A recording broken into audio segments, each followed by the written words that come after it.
बहुत समय पहले की बात है। राजनगर में एक बहुत बड़ा जंगल था। उस जंगल में बहुत सारे जानवर एक साथ मिलजुल कर रहते थे।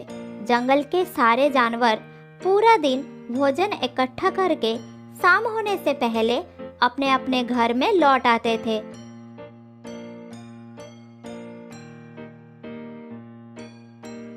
जंगल के बीचों बीच एक बड़ा तालाब था। उस तालाब का पानी जंगल के सारे जानवर इस्तेमाल करते थे। इसी तरह दिन बीत जाता है।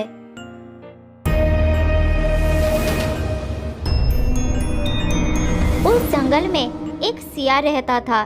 सियार अब बूढ़ा हो गया था, इसीलिए वो दौड़कर शिकार करने के हालत में नहीं था। जब वो किसी खरगोश या हिरन को पकड़ने की कोशिश करता था तो शिकार उसके हाथ से लगने से पहले ही भाग जाता। तब वो किसी छोटे मोटे जीव या फिर चूहा खाकर अपना पेट भर लेता था। कभी कभी तो उसे शिकार ना मिलने के कारण भूखा ही रहना पड़ता था। इसीलिए वो अक्सर सोचता, मेरा नसीब ही खराब है। एक तो मैं बूढ़ा हो गया हूँ, ऊपर से शिकार ना कर पाने के कारण कई कई दिनों तक भूखा भी रहना पड़ता है। अगर ऐसा ही चलता रहा तो मैं जल्द ही मर जाऊंगा। क्या करूँ, कैसे अपना पेट भरूं? ऐसे बैठे रहने से नहीं चलेगा। मुझे कुछ न कुछ करना ही होगा।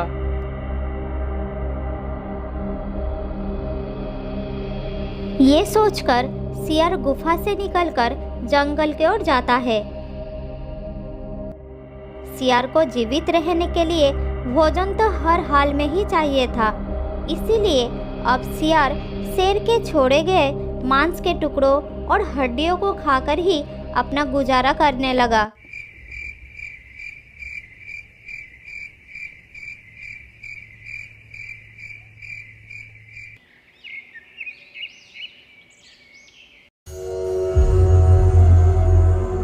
एक दिन की बात है। लकड़बग्घों की एक टोली एक हिरन का शिकार करते हैं और सारे लकड़बग्घे मिल बांटकर हिरन के मांस खाने लगे।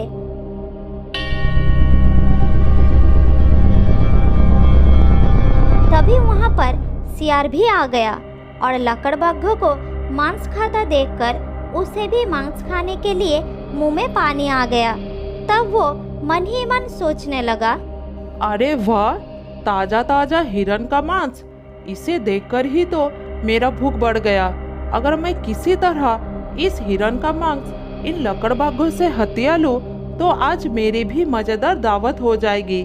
लेकिन क्या करूं? हाँ, एक उपाय है। ये सोचकर सियार लकड़बग्घों के पास जाकर कहने लगा,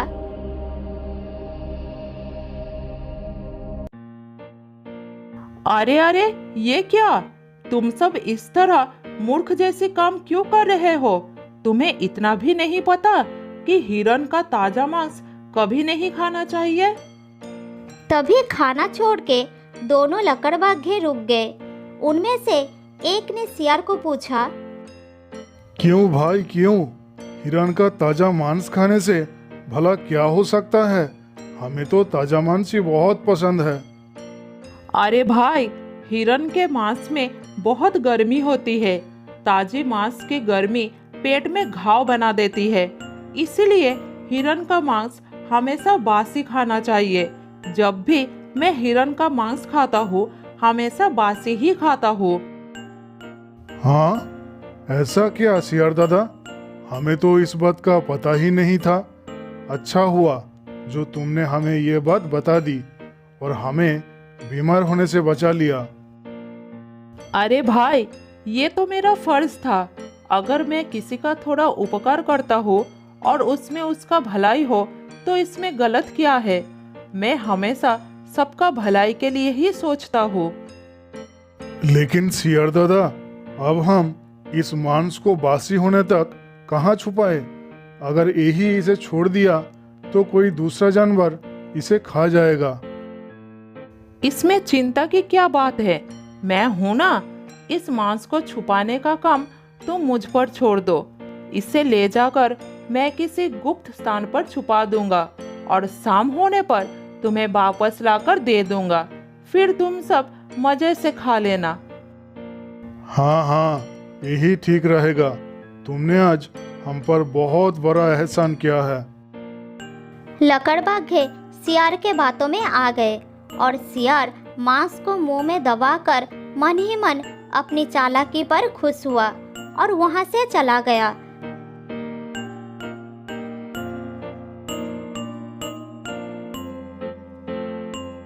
तालाब के किनारे पर एक विशाल पत्थर था जो पानी के ऊपर झुका हुआ था।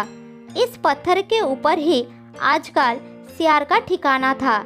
सियार मुंह में मांस दबाए हुए आया और पत्थर के ऊपर चढ़कर बैठ गया और फिर लकड़बाघ के मूर्खता पर हंसने लगा। इतने ज्यादा मूर्ख लकड़बाघे मैंने आज तक अपने जीवन में नहीं देखा, जो अपना किया हुआ शिकार एक सियार के हाथों में सौंपकर वापस पाने की इच्छा भी रखते हैं। लेकिन अब ये मांस मैं उसे नहीं लौटाने वाला। अब ये मांस सीधा मेरे पेट में जाएगा। जैसे ही सियार ने मांस खाने के लिए अपना मुंह खोला, वो मांस सियार से छूटकर नीचे तालाब में गिरकर डूब गया। सियार हाथ आए मुफ्त के मांस को हाथ से निकल जाने पर रोने लगा। अरे अरे, ये क्या हो गया? ये क्या हो गया मेरे साथ? मेरे हिरन का मांस तालाब में गिर गया। अब मैं इसे कैसे निकालूं? अगर ये मांस मुझे नहीं मिला तो मुझे भूखा ही रहना होगा। बहुत दिनों बाद ऐसा ताजा ताजा मांस मिला था मुझे। अब मैं क्या करूं? कैसे निकालूं मांस को? ये कहकर सियार जोर जोर से रोने लगा। उस तालाब पर एक जलदेवी रहा करती थी। सियार का रोना सुनकर जलदेवी पानी से बाहर आई और उसे पूछने लगी, क्या हुआ सियार? तुम इतनी करुण आवाज में क्यों रो रहे हो? क्या हुआ है? मुझे बताओ, मैं तुम्हारा दुख दूर करने की कोशिश करूंगी। तुम कौन हो? यहाँ क्या कर रहे हो? और इस पानी के अंदर कैसे आई? मैं इस तालाब का देवी हूँ। ये मेरी ही तालाब है। मैं इसी तालाब में रहती हूँ। लेकिन तुम यहाँ अकेले इतनी करुण आवाज में क्यों रो रहे हो? जलदेवी जी, मैं कई दिनों से भूखा था। मैंने बड़ी मुश्किल से एक शिकार किया और इस पत्थर के ऊपर बैठकर खाने वाला था। लेकिन अचानक मेरे मुंह से शिकार छूटकर इस तालाब में गिर गया। अब मैं दूसरा शिकार भी नहीं कर सकता क्योंकि मैं बहुत कमजोर हूँ। आप ही बताइए, मैं क्या खाकर अपनी भूख शांत करूँ? खाना नहीं मिला तो मैं और भी कमजोर हो जाऊंगा। तब शिकार करना मेरे लिए बहुत मुश्किल हो जाएगा। तुम्हारा भोजन मेरे तालाब में गिरा है तो उसका हर्जाना भी मैं ही भरूंगी। तुम चिंता मत करो। मैं तुम्हें खाने के लिए एक बड़ी मछली दे देती हूँ। उसे खाकर तुम्हारा भूख मिट जाएगा। फिर जलदेवी अपनी जादुई शक्ति से एक बड़ी आकार की मछली सियार को दे देती है और वापस पानी में चली जाती है। ये सब देखकर सियार मन ही मन बहुत खुश होता है। फिर पत्थर के ऊपर बैठकर मछली खाने लगता है। सियार बहुत भूखा था, इसीलिए उसने जल्द ही मछली खा ली। पूरी मछली खाने से उसका पेट भर गया। फिर उसने कहा, अरे वाह, अगर मैं इस जलदेवी को बेवकूफ बनाकर हर रोज इसे कुछ खाने के लिए लेता रहूं, फिर मेरे तो खाने की समस्या ही समाप्त हो जाएगी और मैं रोज मुफ्त की खाना खाकर मोटा हो जाऊंगा। ये उपाय तो बहुत अच्छा है। मेरा तो लॉटरी लग गया।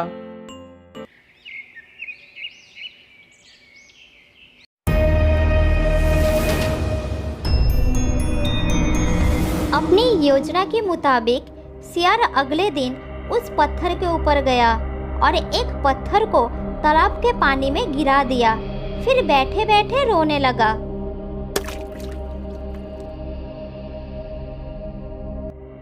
हे भगवान, आज फिर से मेरा शिकार पानी में गिर गया। मेरे साथ ही ऐसा क्यों हो रहा है?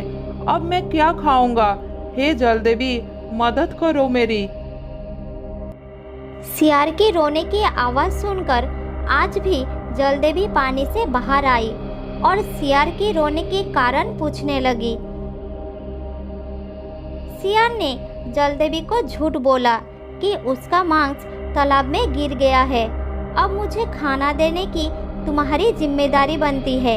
उसकी बात सुनकर जलदेवी अपने जादू से मछली बनाकर सियार को दे दी और पानी के अंदर चली गई। फिर सियार मजे से मछली खाने लगा।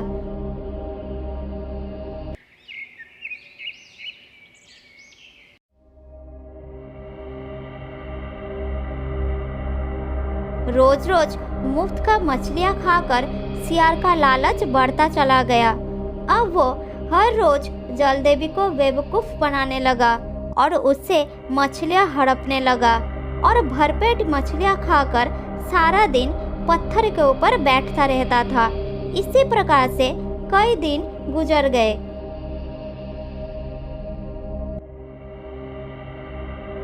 एक दिन सियार तालाब के किनारे जाकर सोचने लगा, अरे यार, हर रोज मछली खाकर मेरा मुंह का स्वाद खराब हो गया है।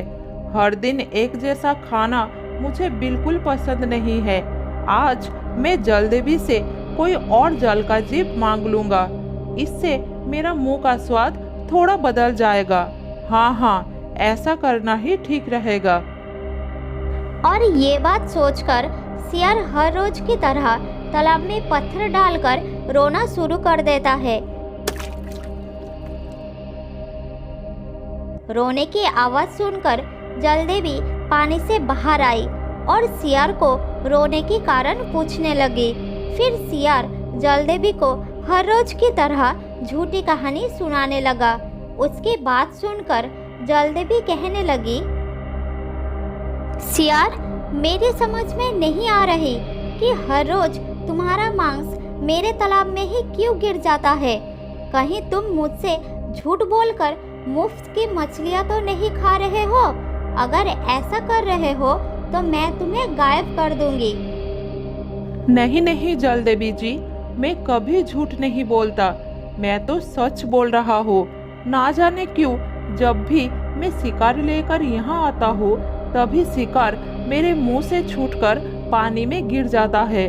दरअसल मैं हमेशा यही बैठता हूँ। यही मेरा पसंदीदा जगह है। तो मैं सोचता हूँ कि शिकार को यही बैठा बैठा खा लूँगा। लेकिन जब मैं यहाँ आता हूँ मेरे मुंह से शिकार पानी में गिर जाता है। अगर आपकी कोई आपत्ति ना हो तो आज मुझे मछलियों की जगह कोई और दूसरा जल का जीव खाने को दे देते तो अच्छा होता, और मछलियों से थोड़ा बड़ा होता तो और भी अच्छा होता। सियार के बात सुनकर जलदेवी पूरी कहानी समझ गई। फिर मन ही मन कहने लगी, ये सियार बहुत ही निकम्मा और लालची है। ये मुझे बेवकूफ़ बनाकर मुझसे फायदा उठा रहा है। इसे तो सबक सिखाना ही होगा। उसके इच्छा के अनुसार एक बड़ा सा जल का जीव दे देती हूँ। ठीक है, मैं तुम्हारी इच्छा पूरी करूँगी। तुम्हारी इच्छा के अनुसार तुम्हें एक बड़ा सा जल का जीव दे देती हूँ। आपका बहुत बहुत धन्यवाद जलदेवी जी। आज बहुत दिनों बाद मैं अपना मुंह का स्वाद बदलूंगा। आज मुझे निश्चिंत रूप से किसी स्वादिष्ट प्राणी का मांस खाने को मिलेगा। फिर जलदेवी अपनी जादू से एक बड़ा सा मगरमच्छ बना देती है।